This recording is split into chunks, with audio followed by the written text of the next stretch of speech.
तो जैसे कि कल हमने आपको बताए थे कि अवतल दर्पण में बने प्रतिबिंब की स्थिति कहाँ पर कौन सा होता है। कल अवतल दर्पण के बारे में पढ़ा रहे थे।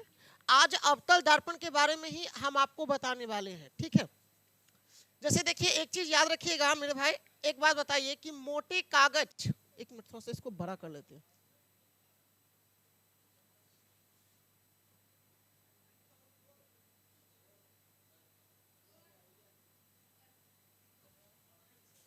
ठीक है, ए बुआ देख लो थोड़ा सा, देखो ए समझिएगा, ए बुआ समझिएगा यहाँ पर थोड़ा सा। ठीक है, यहाँ पर क्या लिखा हुआ है कि मोटे कागज के एक टुकड़े को, छोड़ी सब चीज नहीं पढ़ना, आपको यहाँ से पढ़ना है, देख लीजिए। अरे यार, हाँ हाँ मेरा ही है, कहाँ रखा था?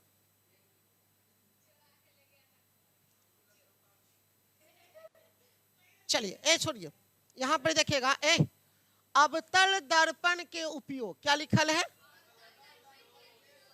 अवतल दर्पण के मुख्य उपयोग निम्नलिखित है। क्या है? अवतल दर्पण के मुख्य उपयोग क्या है? पहले लिखा हुआ है ना जी।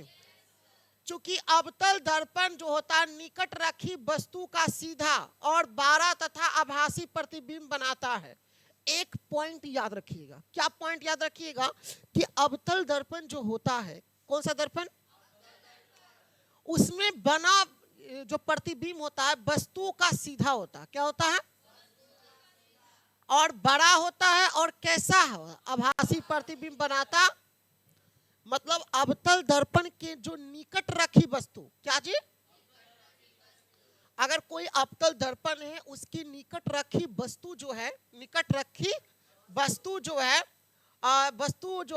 वस्तु का सीधा प्रतिबिंब और बड़ा और आभासी प्रतिबिंब बनाता है। इसीलिए बड़ी वक्रता त्रिज्या वाले अवतल दर्पण का उपयोग हजामती, क्या बनाता है जी? हजामती यानी कि दाढ़ी बनाने के लिए दर्पण के रूप में किया।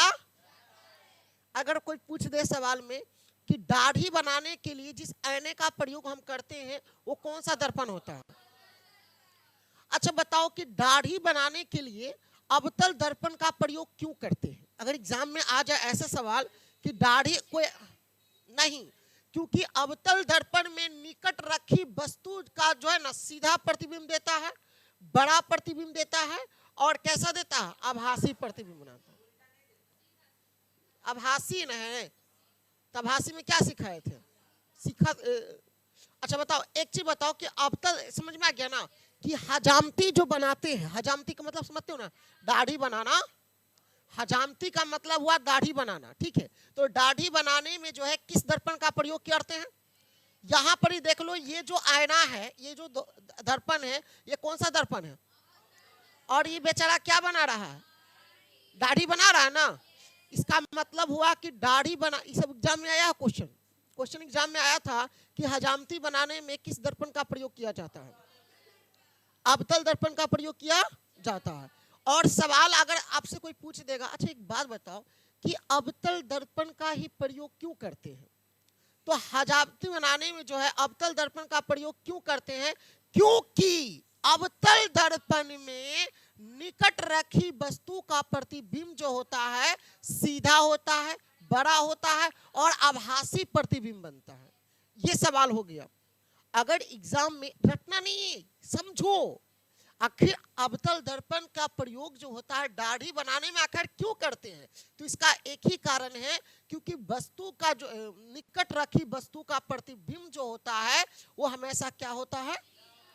और कैसा होता है? बड़ा होता है। और कैसा प्रतिबिंब बनता है? आभासी प्रतिबिंब बनता है। इसीलिए जो होता है ना मतलब कि अवतल दर्पण में अवतल दर्पण का प्रयोग जो होता है हजामती बनाने के लिए किया। इतना याद हुआ? याद हो गया ना? क्या याद हुआ बताओ तो जी। अवतल दर्पण का प्रयोग कहाँ करते हैं? दाढ़ी बनाने के लिए, यानी कि हजामती बनाने के लिए। अच्छा अगर सवाल तुमसे कोई कर देगा, बताओ शिवम, अगर बताओ कि अवतल दर्पण का प्रयोग जो होता है दाढ़ी बनाने में क्यों किया जाता है?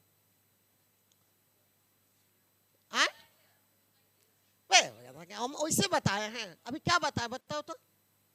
क्योंकि उसका बना, जैसे जब वस्तु को निकट में रखी जाती है तो उसका प्रतिबिंब सीधा होता है, बड़ा होता है और कैसा बनता है। बस हो गया, ठीक है।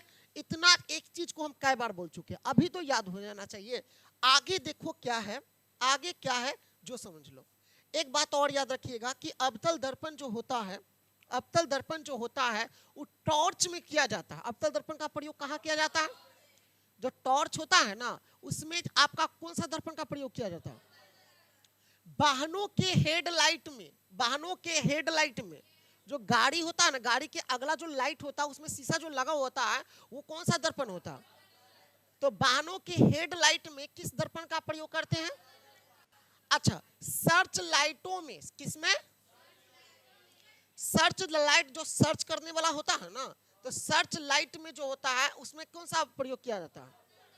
अरे मोबाइल से स्कैन करते हो ना, तो सर्च में होता है ना, लाइट बढ़ता है, तो उसमें कौन सा प्रयोग होता है? अवतल दर्पण का उपयोग किया। अवतल दर्पण का उपयोग परावर्तक के रूप में किया जाता है। किसके रूप में किया जाता है? इनमें जो होता है प्रकाश के स्रोत यानी कि बल्ब को अवतल दर्पण के फोकस पर रखा जाता है। कहां रखा जाता है जी? जिससे परावर्तन के बाद प्रकाश का समांतर किरण पुंज प्राप्त होता, उससे हमको कैसा किरण पुंज प्राप्त होता है? समांतर किरण पुंज होता। पता नहीं हमको पढ़ाने का मन क्यों नहीं कर रहा है? अंदर से कुछ और मन करा, लगता है कि छोड़ दे, बंद कर दे साफे। हाँ, ऐसा लग रहा है। नहीं, बच्चा को बात नहीं है, मतलब कि तुम लोग ऐसा सब बात बोल देता है ना जो दिल पर लग जाता है। इसी कारण अंदर से कसम से कर रहे हैं, हमको लग रहा है कि पढ़े भी नहीं करे, साफे बंद कर दे। जब हमको पर किसी का विश्वास ही नहीं है तो हम काला पढ़ाए, ऐसा लगता है।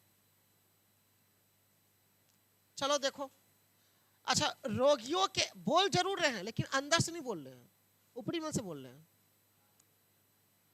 रोगियों के नाक हो गया, रोगियों के जो नाक होता है, मतलब जो बीमार आदमी होता है उसका नाक की बात कर रहा है। नाक जो, जिसको नाक में कोई प्रॉब्लम हो गया, तो कान हो गया, गले हो गया, दांत हो गया, इस सब को जो है ना डॉक्टर जो है अवतल दर्पण का उपयोग करते। एगो देख लीजिए, यहाँ पे देखिए लगेले हैं।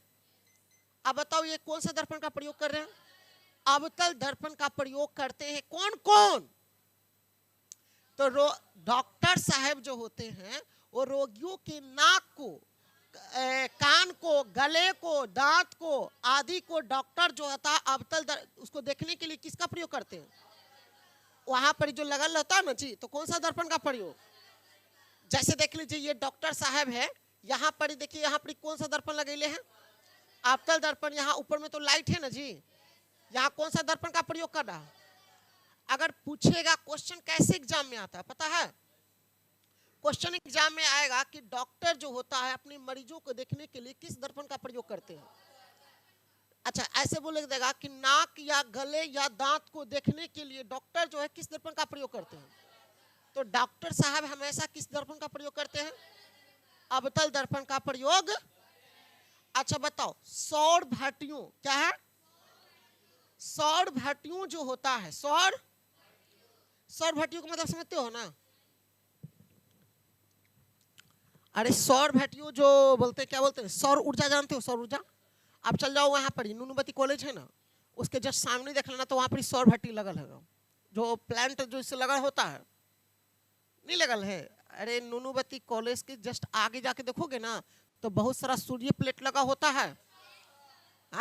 तो वो सौर भट्टियों में जो होता है, सूर्य से आती उष्मा ऊर्जा को बड़े बड़े अवतलों दर्पणों द्वारा छोटी जगह पर केंद्रित किया। वो जो सूर्य प्लेट बोलते हैं जिसको हम सौर ऊर्जा बोलते हैं, क्या बोलते हैं? तो उसमें क्या होता है ना कि उसमें अवतल दर्पण का प्रयोग किया जाता है। किसका प्रयोग किया जाता है? और अवतल दर्पण का प्रयोग क्यों किया जाता है? क्योंकि वह बड़े बड़े अवतल दर्पणों द्वारा छोटी जगह पर क्या करता? केंद्रित किया जाता, और इससे प्राप्त उष्मा जो से कई प्रकार के उपयोग के लिए जाते, कई प्रकार के उपयोग लिए जाते। कोई दिक्कत है यहाँ तक लगभग? तो आपने जाना क्या क्या, जाना आपने क्या क्या सीखा? अवतल दर्पण का उपयोग सीखा, अब बताओ कि अवतल दर्पण का उपयोग क्या होगा, बताओ।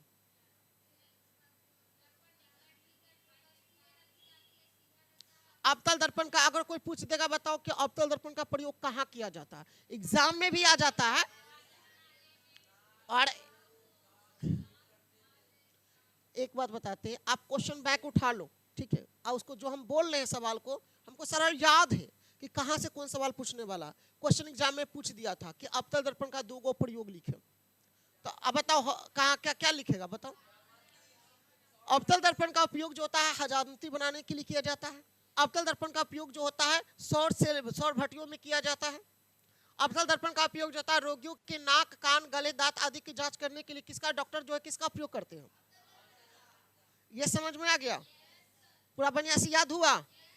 हमको याद करवाना, लिखवाना नहीं। अभी लिखवाने वाला काम जो हम करवा देंगे, लेकिन पहले अगर आप बढ़िया से सीख लो, समझ लो, उसके बाद देख लेना, बहुत आसानी से याद हो जाएगा। ठीक है, तो पहले सीख लीजिए। चलिए, अगला इतना याद हो गया, आगे देखते हैं अगला क्या है पढ़ना बउआ।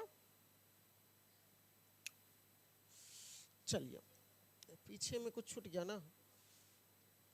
अब यहाँ पर एक काम कीजिए, यहाँ पर देख लीजिए, उत्तल दर्पण की बात कर रहा है। किसका बात कर रहा है?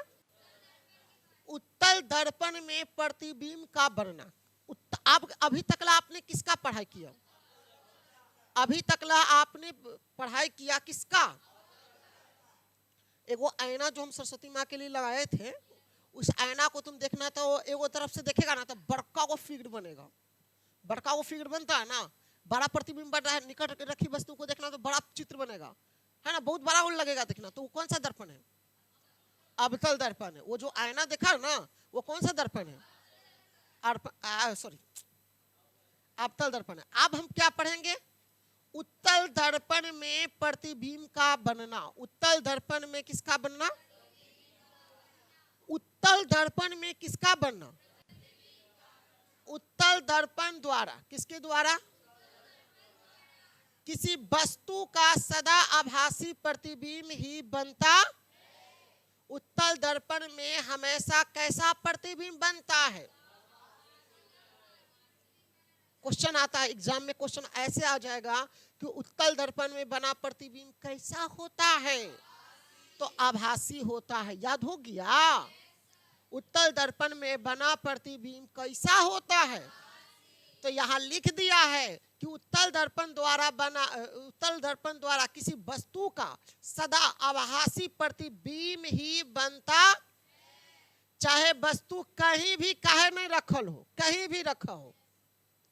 यह मुख्य अक्ष के समांतर आने वाली किरण परावर्तन के बाद फोकस यानी कि एफ से आती हुई प्रतीत होती, तथा दूसरी किरण जो दर्पण पर वक्ता केंद्र यानी सी को दिशा में आपतित होती। किसके होती है? वक्ता केंद्र को दिशा में आपतित होती है। किसमें होती है? वह परावर्तित होकर वापस उसी के पथ पर क्या होती है? लौट जाती है। ये दोनों परावर्तित किरणें ए डैश से आती प्रतीत होती है। ये जो ए डैश होता है क्या होता है और बी डैश क्या होता है, इसके बारे में बताते प्रश्न। अतः ए डैश वस्तु के बिंदु ए का आभासी प्रतिबिंब है। ये जो ए डैश लिखल है ना, इसका मतलब है कि यहाँ पर प्रतिबिंब का बना हुआ। देखो इस चित्र को देखो, अगर हम इसको बड़ा कर दे, इसको दिखाते हैं तुम लोग को बड़ा करके। अगर हम बड़ा कर दे, इसे बड़ा कर देते हैं, ठीक है, देख लो यहाँ है ना। अगर हम इसको बड़ा कर देते हैं तो आपको यहाँ पर देख लीजिए ए दिखाई दे रहा है।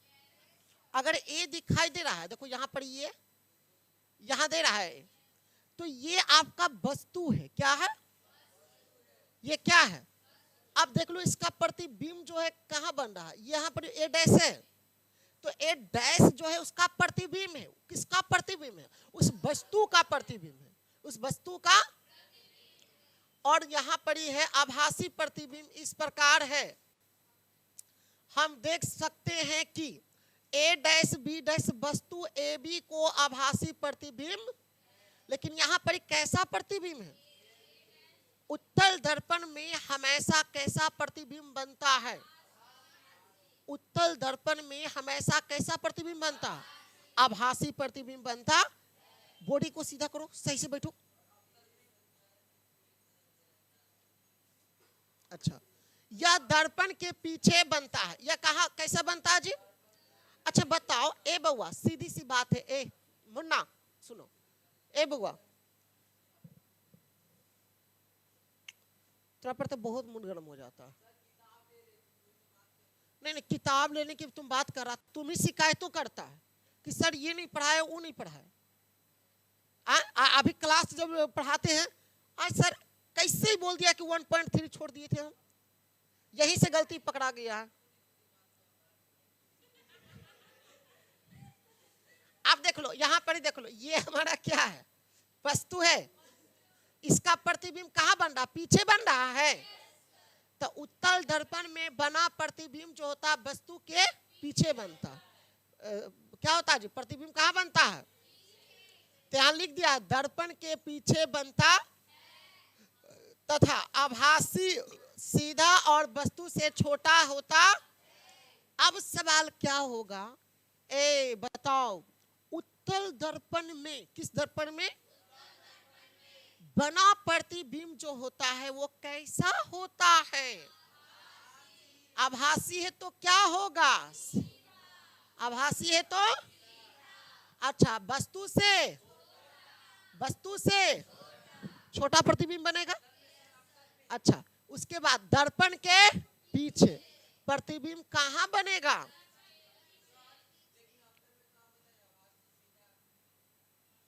अवतल अलग है, उत्तल अलग है। तू गधा है। आप समझ गया ना कि हाँ तो कुत्ता है खुद। हाँ अच्छा, ए बउआ, ए गोलू, ए बबलू, अब बताओ, तुम ही साबित कर दो। एगो कुत्ता है, एगो गधा है, तो यहाँ पर ही एगो उत्तल है, एगो अवतल है। अंतर है ना दोनों में? अंतर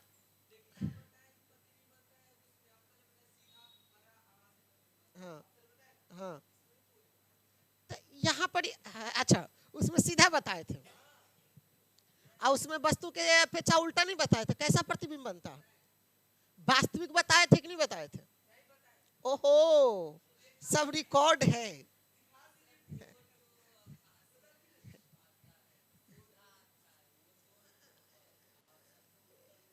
हाँ होता है, सबका अलग अलग नियम है ना, सबका अलग अलग नियम है, पहले समझ लो।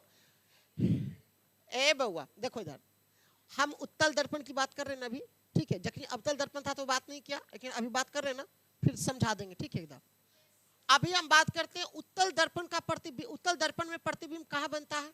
दर्पण के। अच्छा, कैसा प्रतिबिंब बनता है और कैसा? और वस्तु से। समझ में आ गया ना? इतना ध्यान में रहेगा कि उत्तल दर्पण में प्रतिबिंब जो होता है दर्पण के पीछे बनता है। कहाँ बनता है? कैसा बनता है? आभासी प्रतिबिंब बनता है। कैसा प्रतिबिंब? और वस्तु से। समझ में आ गया मुन्ना? इसी प्रकार अन्य किरण आरेख खींचकर हम देख सकते, जैसे जैसे वस्तु उत्तल दर्पण से दूर होती जाएगी, जैसे जैसे वस्तु उत्तल दर्पण से क्या होगी? उसका प्रतिबिंब फोकस यानी एफ की ओर घिसकता। जैसे जैसे वस्तु जो है दूर होते जाएगा तो प्रतिबिंब कहाँ घिसकता जाएगा? फोकस से दूर घिसकता। फोकस से दूर, फोकस से घिसकता। आभासी और सीधा रही, और क्या रहेगा? आभासी और, परंतु आकार में छोटा होता जाएगा। उत्तल दर्पण में जितना देख लो, एक बात बताते हैं, आप मोटर गाड़ी चलाओ ना, बाइक चलाओ ना, बाइक जो होता है ना, अरे बाइक बाइक बाइक हम जो चलाया है ना, उसमें एक आईना ऐसे लगा रहता है, तो उसका कौन सा आईना होता है? उत्तल दर्पण। उत्तल दर्पण में एगो चीज देखना, तो पीछे वाला वस्तु जो छोटा ही दिखाई देगा, वो बड़ा भी रहेगा ना तो तुमको पूरा, मतलब चला रहा है तो उसको छोटा दिखाई देता है। तो यानी कि उत्तल दर्पण में बना प्रतिबिंब जो होता है कैसा दिखाई देता है? आकार में छोटा दिखाई देता। उत्तल दर्पण में बने प्रतिबिंबों की स्थिति और प्राकृतिक तथा आकार। देखो अब बताते हैं कि कहां पर कैसा प्रतिबिंब बनेगा, इसके बारे में बोला है। उत्तल दर्पण का उपयोग, ठीक है, पहले ये पढ़ लो मुन्ना।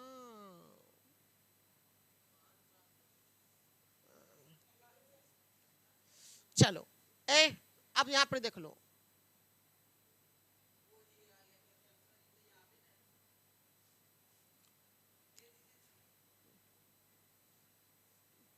देखो उत्तल दर्पण का प्रयोग क्या होता है, पहले इसके बारे में जान लो, ठीक है।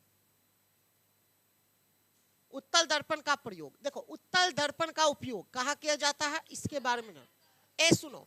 उत्तल स्कूटर, मोटर कार तथा बस इत्यादि में उत्तल दर्पण का उपयोग साइड मिरर और पीछे देखने के आईने के रूप में किया। साइड मिरर में नहीं लगल रहा है, बांसर में भी आईना लगल रहता है, तो साइड मिरर में देखने के लिए किसका प्रयोग किया जाता है। अगर आपसे कोई पूछेगा ए बउआ तो का बउआ, तो सुनना उत्तल दर्पण का उपयोग कहाँ किया जाता है, तो स्कूटर में, मोटर कार में, बस इत्यादि में उत्तल दर्पण का उपयोग साइड मिरर के रूप में और पीछे देखने के आईने के रूप में किया जाता है। और क्या था जी, के रूप में होता है, क्योंकि ये किसी वस्तु का हमेशा सीधा प्रतिबिंब बनाते। ये कैसा प्रतिबिंब बनाते हैं, क्योंकि में सीधा प्रतिबिंब बनता है। कैसा प्रतिबिंब, अच्छा, यद्यपि वह छोटा होता और आकार में कैसा होता है, या इनका दृष्टीय क्षेत्र क्या होता है, विस्तृत होता, मतलब बड़ा दिखता, विस्तृत होता है, क्योंकि ये बाहर की ओर क्या होता है, बकरी तो होते हैं, बाहर की ओर क्या होता है, हाँ। अच्छा, समतल दर्पण की तुलना में उत्तल दर्पण से वाहन चालक अपने पीछे के बहुत बड़े क्षेत्र को देख पाते, इसीलिए क्योंकि इसमें बहुत बड़ा क्षेत्र जो लंबा दूरी पर रहेगा ना उसको भी देख सकता, इसीलिए उत्तल दर्पण का प्रयोग किया। और बढ़िया से समझा दे, शॉर्टकट निकल जाए। अगर इसके कहानी बताने लगेगा ना तो लंबा थोड़ा सा टाइम ज्यादा लग जाएगा, लेकिन तुम लोग कहता है स्ली बस खत्म करो, हो गया खत्म, पढ़ना कुछ नहीं, लिखना कुछ नहीं। आगे क्या पढ़ना है जी बुआ, पढ़ ला, थोड़ा सा भी हिसाब तोरे हिसाब से चले लो। ची परिपाटी टीचर के अनुसार तुम पढ़ाई थोड़ी कर रहा, नहीं आएगा, किताब में ऐसे दे दिया है। और एक बात बता देना, उत्तल दर्पण के अभी तुम बोला ना कि उसको और रहने दीजिए, हो गया, वो क्वेश्चन एग्जाम में आ चुका है, तो क्वेश्चन निकाल के देख लो, किताब निकाल लो, क्वेश्चन बैक निकालो।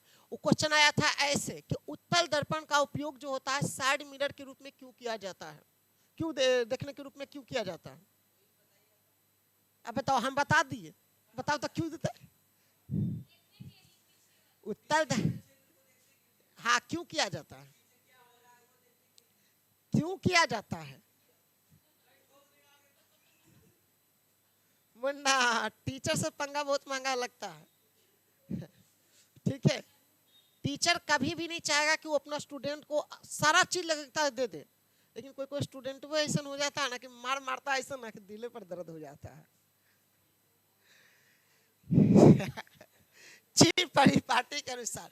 एक चीज और याद रखना, एक चीज और बताना भूल गए थे, देख लो यार कहाँ गया जी।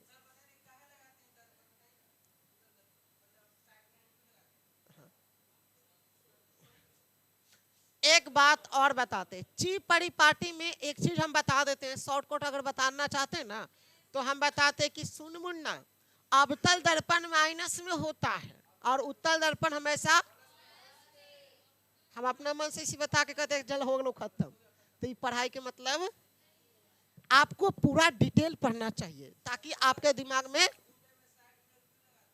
चलिए आप छोड़िए सब।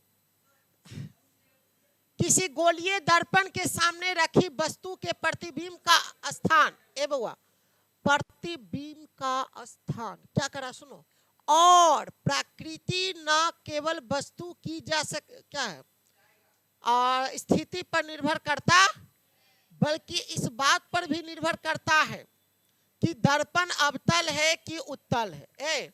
अब हमको तो ये भी पता करना कि दर्पण उत्तल है कि अवतल है। प्रतिबिंब कभी वास्तविक बनाता है तो कभी आभासी बनाता है। वास्तविक कभी बनता है तो कैसे बनता है जी? इसी प्रकार प्रतिबिंब का स्थान जो होता है कभी दर्पण के सामने होता है, कभी दर्पण के क्या होता है, तो कभी इनके पीछे होता है, कभी इनके। अतः किसी वस्तु के प्रतिबिंब के स्थान निर्धारण के लिए दूरियों की एक चिह्न परिपाटी की आवश्यकता होती। फिर देखो, अगर चिह्न परिपाटी की आवश्यकता, अच्छा उसके बाद क्या लिखा है, ताकि प्रतिबिंब की विभिन्न स्थितियों के बीच अंतर स्पष्ट किया जा सकता। ऐसे ही एक उपयुक्त परिपाटी है जिन चिन्हों की निर्देशांक चिन्ह परिपाटी। इस प्रकार परिपाटी को चित्र में स्पष्ट दिखाया गया। इसके अनुसार बहुत सारा चीज दिया हुआ, इसको हम बताते हैं अब अपना भाषा में। यही तो हम बताना चाह रहे थे। देखो, उत्तल और अवतल दर्पण, ये दोनों का अंतर जानने के लिए हम चिन्ह परिपाटी का प्रयोग करते हैं। किसका प्रयोग करते हैं? हाँ, अब हमें कैसे पता करें कि ये उत्तल दर्पण है कि अवतल दर्पण है? तो इसका पहचान कहाँ से मिलेगा? चिन्ह परिपाटी के अनुसार मिलेगा। किसके अनुसार? हाँ, तोरा ले तो मशीने बउआ, गधा आ गई खा, चुप रह। देख इधर, पहले हमारे बात सुने है ना, अब पहला ही क्वेश्चन करें। दर्पण के मुख्य अक्ष, दर्पण के को निर्देशांक यानी कि एक्स एक्स डैश अक्ष माना जाता। क्या माना जाता है जी? सभी दूरियां गोलीय दर्पण के ध्रुव से मापी जाती है। ए मुन्ना, एक ऑब्जेक्टिव बन गया। ऑब्जेक्टिव ये भी क्वेश्चन एग्जाम में आया था। तो ऑब्जेक्टिव में आया था कि गोलीय दर्पण की ध्रुव की जो माप, सॉरी, गोलीय दूरियां जो होती है, गोलीय दर्पण की जो दूरियां होती है वो किससे मापी जाती है? किससे मापी जाती है? तो गोलीय दर्पण में सभी दूरियां गोलीय दर्पण के किससे मापी जाती है जी? सभी दूरियां जो होता है गोलीय दर्पण के किससे मापी जाती है? तो हाँ, मापा जाता है, नापा नहीं जाता, मापा जाता है। ठीक है, सबका किससे मापा जाता है? और इस ध्रुव को किसके द्वारा सूचित करते हैं? किसका?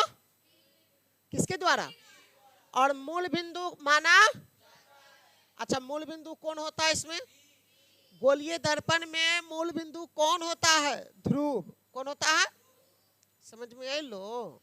चलो आगे लो, तो देखो आगे।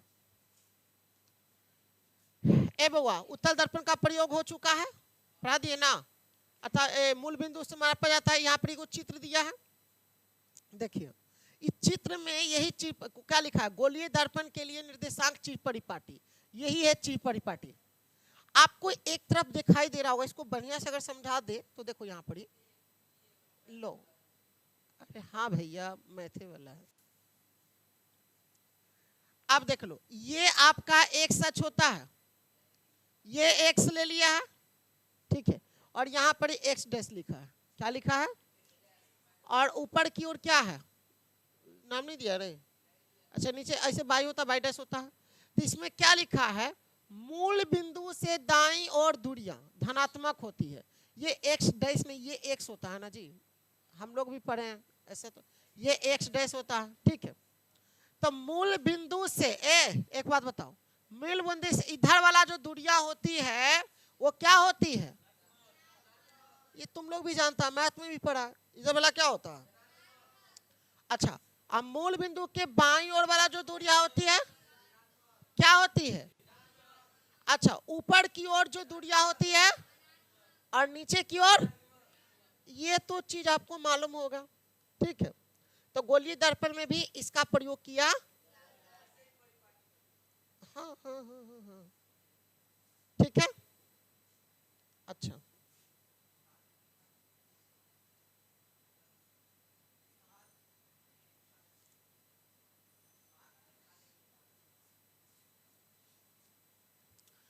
1.2 उत्तल दर्पण में बने प्रतिबिंब की स्थिति, प्रकृति और उनके आकार यानी कि साइज के बारे में जानना है।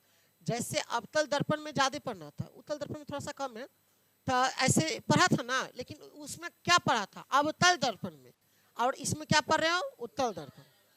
ठीक है, तो अब ये बताओ कि वस्तु की स्थिति, अगर हम उत्तल दर्पण में ऐसे क्वेश्चन पूछेंगे कि उत्तल दर्पण में, किस दर्पण में, अगर वस्तु को कहां रखते हैं, कहां रखेंगे, तो प्रतिबिंब कहां बनेगा और कैसा बनेगा, और एक चीज जान लेना, उत्तल दर्पण की बात कर दिया, हमेशा आभासी प्रतिबिंब बनेगा और हमेशा सीधा रहेगा। एक पॉइंट याद हो जाएगा, उत्तल दर्पण की बात कर दिया तो हमेशा कैसा प्रतिबिंब, हमेशा आभासी प्रतिबिंब, और लेकिन आकार में थोड़ा सा चेंजिंग हो सकता है, कभी बराबर, कभी छोटा, कभी बड़ा, या कभी बहुत छोटा, बड़ा नहीं बनेगा। अच्छा ए बुआ, ए वस्तु को अगर हम ध्रुव और अनंत के बीच में रखें, कहां रखें, अगर हम वस्तु को कहां रखें,